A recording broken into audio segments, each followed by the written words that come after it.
I'm Sherry Kendall, and welcome to Hometown Salutes. I have a very special veteran here today from the United States Army. It's Charlie Kurz. Welcome, Charlie. Thank you very much. So, why don't you tell us a little bit about yourself? What years were you in the United States Army? From 51 to 53. Okay. Did you join the Army, or did you enlist, or Yes, were you I drafted? enlisted. Okay. Is there a reason that you chose the Army? Yes, I was in school as a music major at a small college in Missouri, and I decided I'd like to further my career and heard about the band at Fort Leavenworth, Kansas, and went and auditioned for the band. There were several of us from the school that did that, and those of us that were accepted, we enlisted, and after we finished basic training, then we were transferred to Fort Leavenworth to play in the 371st Army Band in Fort Leavenworth, Kansas. Oh, wow. So you went into the Army knowing that as long as you auditioned and made it, you were going to go into the band part. Pretty much so, yes. They could always change their mind, of course. But you still had to go through basic training Yes. like everybody else? Yes. So what was a day in basic training like? You got up very, very early, and it was very strenuous, and you got to bed, and you didn't have any trouble sleeping. And how many days did basic training last? 8 weeks. 8 weeks. So as long as you could make it through the 8 weeks, you knew you Yes. were in good shape going into the And band. you were in good shape when you got out of there. You were physically in the best condition you'd ever been in your life. Felt good. That's awesome. Did you come from a military family? No, not at all. So when you enlisted into the service, did your parents, were they supportive about you Yes, going in? Yes. Did they have music experience? Oh, a little bit. You know, amateur. Dad let help with the church choir and things like that. Okay. So basic training you did, where did you do that at? Fort Riley, Kansas. Okay. So then you didn't do like specialized training because you went straight into the band Yes. after the 8 weeks was over. Did you ever go overseas? No. So you always stayed Yes. there on base? Yes. Okay. So while you were there, can you tell us a little bit about your job as being in the band, what you did? Well, we had two bands.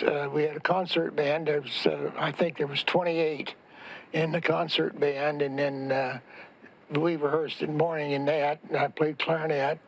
And the afternoons, the dance band played, and I played alto and baritone saxophone in the dance band.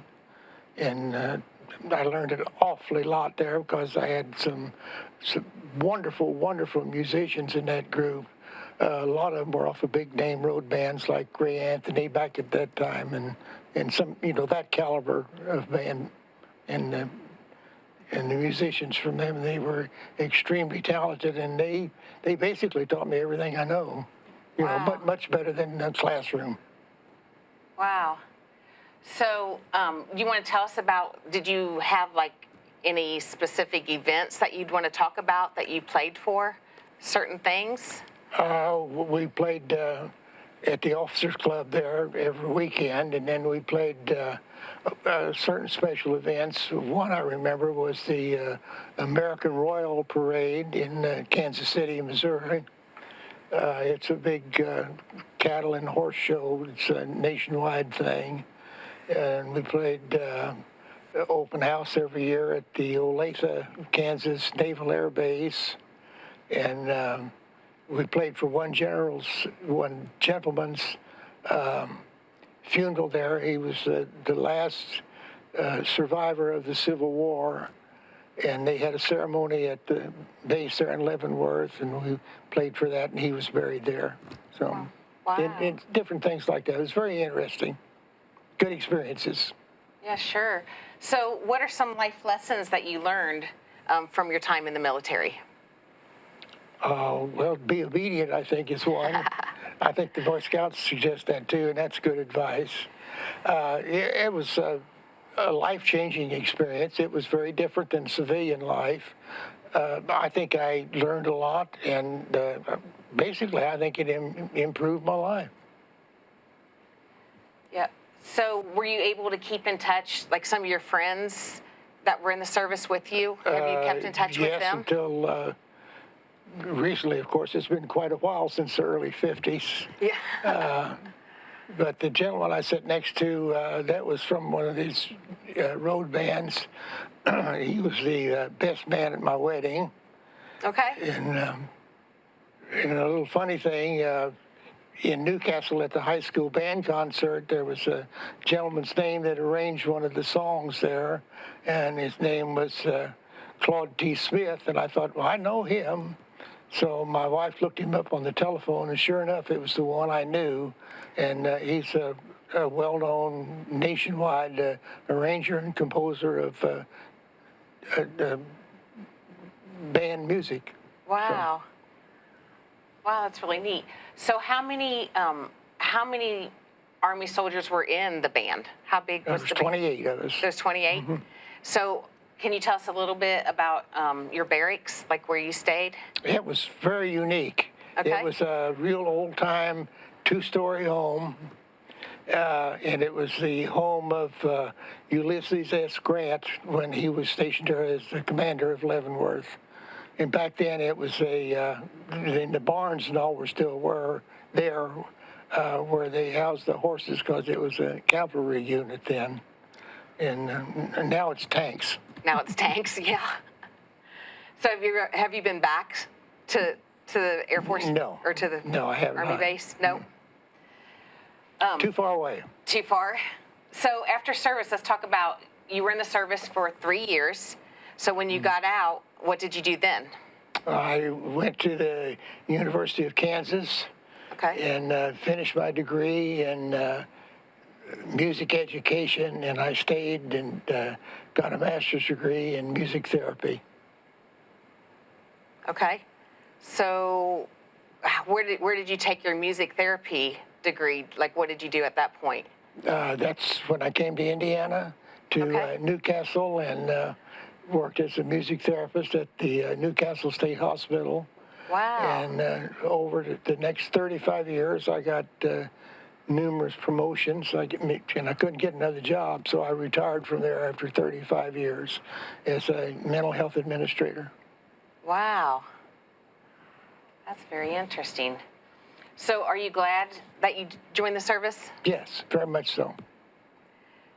The experience was invaluable. Yeah. So tell me a little bit about your family.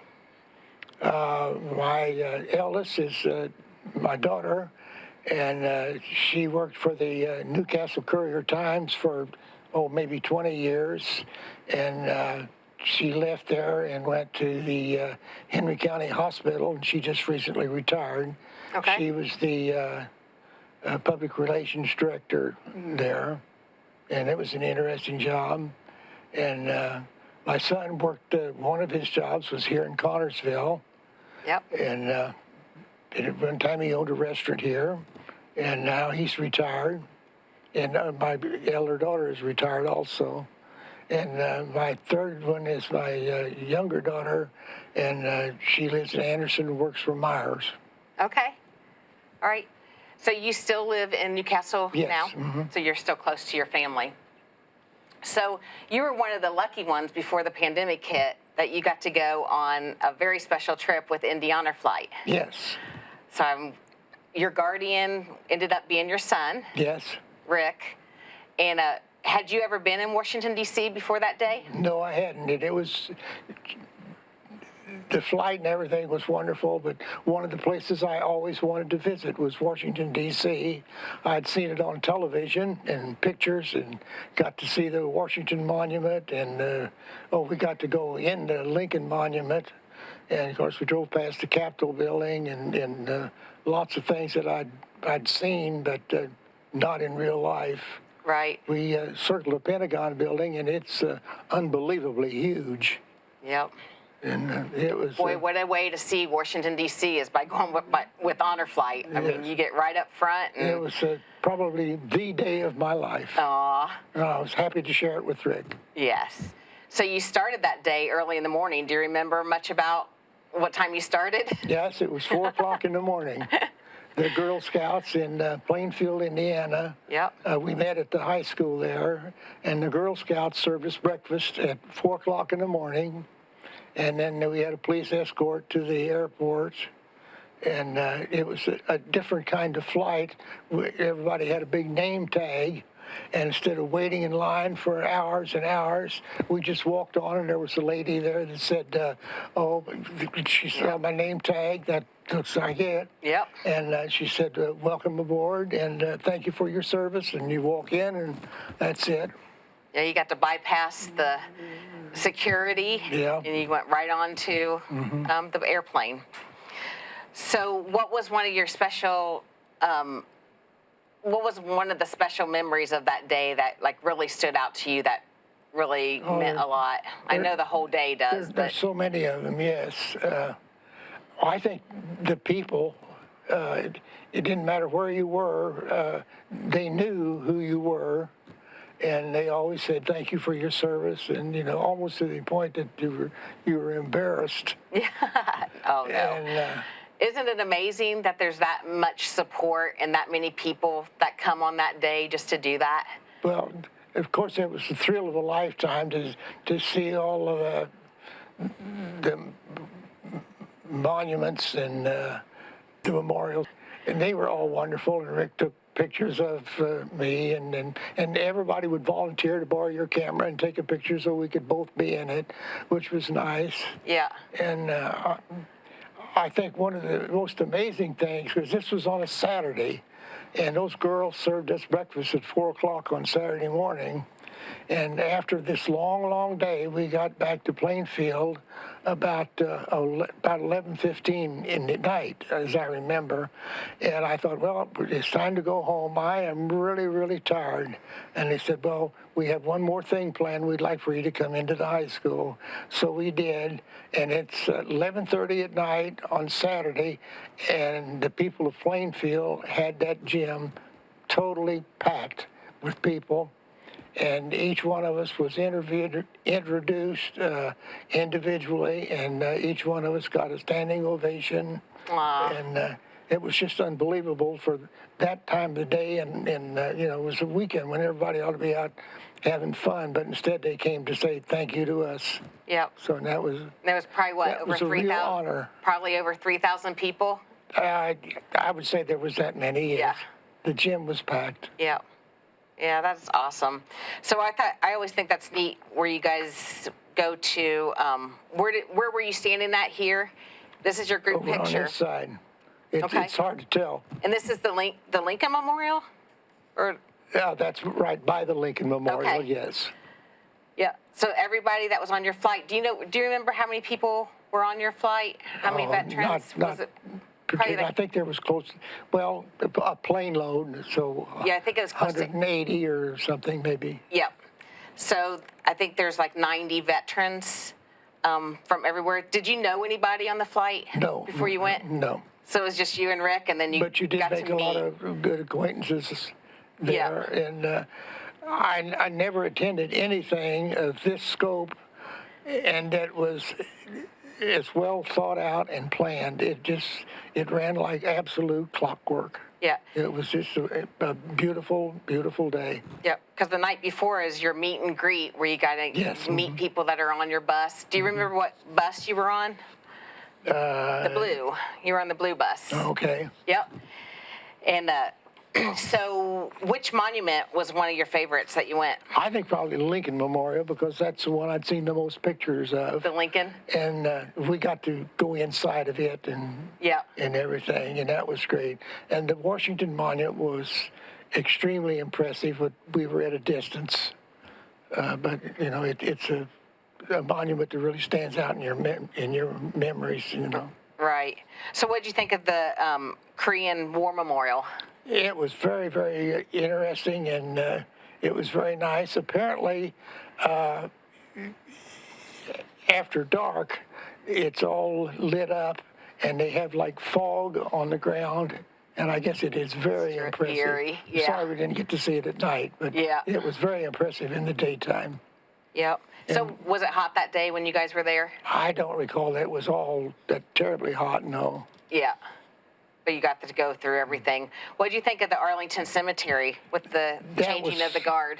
Quite an experience, and being honored as we were that day, of course, we got to sit on the very front row. Right. It was an amazing ceremony. The gentleman that changed the flag and the wreath on the tomb and everything, they were so precise. It was hard to believe. You know, they almost looked like robots. They were so well trained and executed their job so well. Yeah, and to think that goes on every single day. Yes. That's crazy. It was So very much an honor to be there. Yeah. Well, it's an honor to have you. I mean, it's an honor for us to be able to thank everybody for their service and sacrifice on a day like that. So coming back to Plainfield, did you see the big flag Yes. that you guys went under? Yes. That the fire department puts up? And when the plane landed in Washington, D.C. at the beginning of the visit, they had two big fire trucks come out, and they had the big water guns, and they Yep. saluted the plane, and it was just an utterly fantastic day. Yeah. That's really neat. So, as far as the service goes, can you tell me a little bit about who, like another specific event that you played at that you remember that you were doing while you were in the service? We didn't do a whole lot. I think I mentioned most of them. Yeah. The more important ones. Right. So anything? There were some local things that we did and all, but on a national or regional basis, I think I named most of those. Right. And you played clarinet and? In the concert band and saxophone and the dance band, yeah. Okay. So what would you, is there anything funny that happened to you that you'd like to share? Because I know you told me one thing about the temperature had to be at a certain temperature before you guys could play. Oh, to play the So you want to tell me retreat for the flag? Yeah. They had a set low temperature and a high temperature, and if the temperature was in between those, then we got all suited up and we marched down and played for the lowering of the flag and marched back to the barracks and everything. So some of the guys, not me, of course, if the temperature was close to not being hot enough that we didn't have to go, maybe a cigarette lighter would get underneath the thermometer for a moment, or if it was in the wintertime, sometimes one of the other fellows would put maybe a little snow on it to make it low enough that we didn't have to play retreat. That's funny. So what was the food like in the service? Did you like it? Some of it was quite good. You had to learn to eat off of a metal tray. Yeah. That was interesting. Yeah. One of the favorite meals I remember was Armed Forces Day. We had T-bone steaks and cold beer. Yeah. Wow. That's awesome. And Leavenworth itself was interesting. There was only about 300 enlisted men and about 3,000 officers. Okay. But it was the Command and General Staff College for the entire Army. And all the officers there were there for training to be leaders, and it was all colonels and generals. That were there? And then just about 3,000 officers and only about 300 enlisted men. So it was a very different kind of place. Wow. That's pretty neat. So, is there anything else you'd like to talk about your time in the service? Oh, I think we've covered most of it. It was a great learning experience, and I appreciated the opportunity, really, to have been in the Army for those 3 years. I think I learned a lot, and I was very young. I was 19 when I enlisted, so I matured a lot during those 3 years. So, what about the prison? It was the United States Disciplinary Barracks. It was for the very, very hardcore criminals from the Army. That was right there where you were at? Well, it was separate, but it was on the base, yes, and it was a very impressive building and very, very secure. And there was the prison there, and then there was something else there too? Well, there were several other prisons in town, but that was the only one that was on the post. That was on the base. A federal penitentiary in Leavenworth also. So was that a military prison then? The USDB, yes, that was strictly military. Wow. So how many people did that hold? I'm not really certain. Huh. Interesting. So is there, can you think of anything else that you'd like to kind of share with us about your experience? Oh, I think it was one of the most wonderful experiences of my life. And that was, And you enlisted so that you wouldn't get drafted, right? yes, I wanted the opportunity to play in this band because it was an excellent band and was full of really good professional musicians, and I learned a lot there. And how did you hear about like the Army band?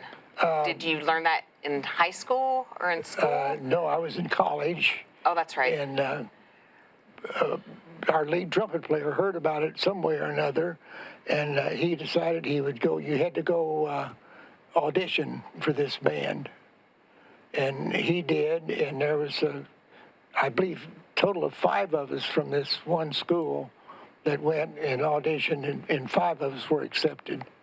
All 5 were accepted? Well, there was several others, but 5 out of the group were accepted into the group. Wow. So when you, like you had to try out, so you would have to Yes. play in front of them? So what did that entail? I mean, was like they would just give you sheet music and you had to play by yourself, solo, or did you play in a Yes, group? Yeah.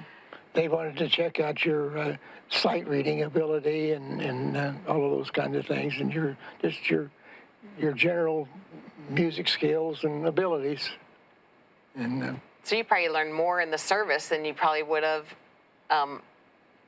going out like into a college. You probably learned more in the service. I played certainly more in the service than I did in college. I was in the marching band in the first school I went to,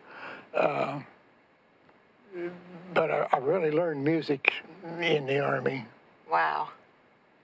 So doing music therapy, I mean, is that having people play instruments, or what is Oh, music that can be therapy? part of it. Yes, you're just one of the therapies. You're there to help the people psychologically, physically, any way you can. I think there's a lot really to that. And music was the tool that we use. We were one of the rehabilitation therapies, which included recreation therapy, physical therapy, occupational therapy, some of those, yeah. Wow. And you did that for 35 years? Well, you started and then, Part of that, yes. yeah. Till I got promoted out of it, which was good financially, but I missed the personal contact with the residents. Yeah. So can you still play the instruments today? No. No? When's the last time you played? Oh, Years ago? Many years ago? Or close to 20, really? yes. I did play the keyboard some, which is, I'll brag a little bit while I'm here. It was the organist for the Lutheran Church in Newcastle for right at 10 years. Oh, wow. Nice. So what are some other things that you did in your community besides work? Did you, were you involved in any organizations or I was groups? in the Optimist Club. Oh, were you? Mainly. And they had one of their major things they did, the Friend of Youth is what they usually do. And we do different things to raise money to spend on the kids for their benefit. And one of the things that we did was sold a little holder to put in the ground in front of your business. And there's like 12 or 14 times a year we put up American flags. Oh, nice. And it was really impressive to drive through town and see all of the flags all over town. Wow. That's really nice. And what else, any other clubs that you were in? That was the major one, yeah. That was the major one? Yeah. Okay. Well, Charlie, I just want to thank you for your service and your sacrifice. I appreciate you coming on the show and sharing your story with us. Well, thank you very much for having me. Yep. Well, be sure to tune in next month for another edition of Hometown Salutes.